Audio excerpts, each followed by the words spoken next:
आदि शक्ति श्री दुर्गा का अष्टम रूप माँ महागौरी का है। नवरात्रि के 8वें दिन माँ महागौरी की पूजा की जाती है। महाअष्टमी तिथि का विशेष महत्व होता है। इस दिन कन्या पूजन भी होती है। माँ महागौरी की पूजा करने से सभी पापों से मुक्ति मिलती है और अखंड सुहाग के साथ सौभाग्य की प्राप्ति होती है।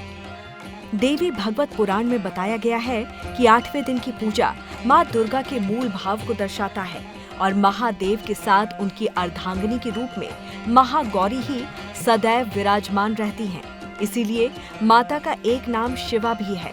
महागौरी की पूजा करने से सोम चक्र जागृत होता है और इनकी कृपा मात्र से हर असंभव कार्य पूरा हो जाता है। पौराणिक मान्यताओं के अनुसार देवी पार्वती का जन्म राजा हिमालय के घर पर हुआ था।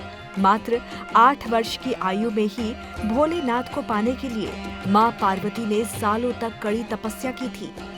तपस्या के दौरान माता ने केवल वायु पीकर तप किया था। इस घोर तप में माँ गौरी धूल मिट्टी से ढक गई थी और उनका रंग काला पड़ गया था।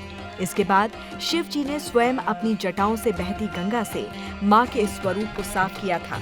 तपस्या में माता पार्वती को श्याम वर्ण प्राप्त हुआ था, जो कौशिकी के नाम से जानी गई, और एक स्वरूप उज्जवल चंद्र के समान प्रकट हुआ, वो महागौरी कहलाई। इसीलिए माता पार्वती का नाम महागौरी पड़ा। इसीलिए नवरात्रि की अष्टमी तिथि को महागौरी की पूजा की जाती है। देवी भागवत पुराण में बताया गया है कि माँ महागौरी के सभी वस्त्र और आभूषण सफेद रंग के हैं। इसीलिए माता को श्वेतांबर धरा भी कहा जाता है।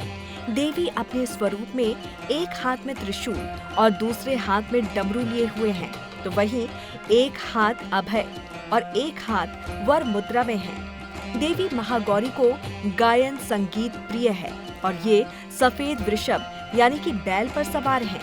अष्टमी तिथि के दिन प्रातःकाल स्नान ध्यान के पश्चात कलश पूजन कर माँ की विधि विधान से पूजा करें। इस दिन माँ को सफेद पुष्प अर्पित करें। आज के दिन माँ को नारियल या उससे बनी मिठाई का भोग अवश्य लगाएं। इसके साथ ही हलवा, पूरी, सब्जी, काले चने का भोग लगाएं। माता रानी को चुनरी अर्पित करें। अब जल अर्पित करें और घी का दीपक प्रज्वलित करें। अब दुर्गा चालीसा, दुर्गा सप्तशती के साथ ही माँ महागौरी के बीज मंत्र का जाप करें और सबसे आखिरी में आरती कर माता से गलती की क्षमा मांगे। अगर आपके घर अष्टमी पूजी जाती है तो आप पूजा के बाद कन्याओं को भोजन भी करा सकते हैं। अष्टमी के दिन कन्या पूजन करना श्रेष्ठ रहता है। माँ महागौरी की कृपा से अलौकिक सिद्धियों की प्राप्ति होती है। ये भक्त के कष्ट जल्द ही दूर कर देती हैं। साथ ही असंभव कार्य भी संभव हो जाते हैं।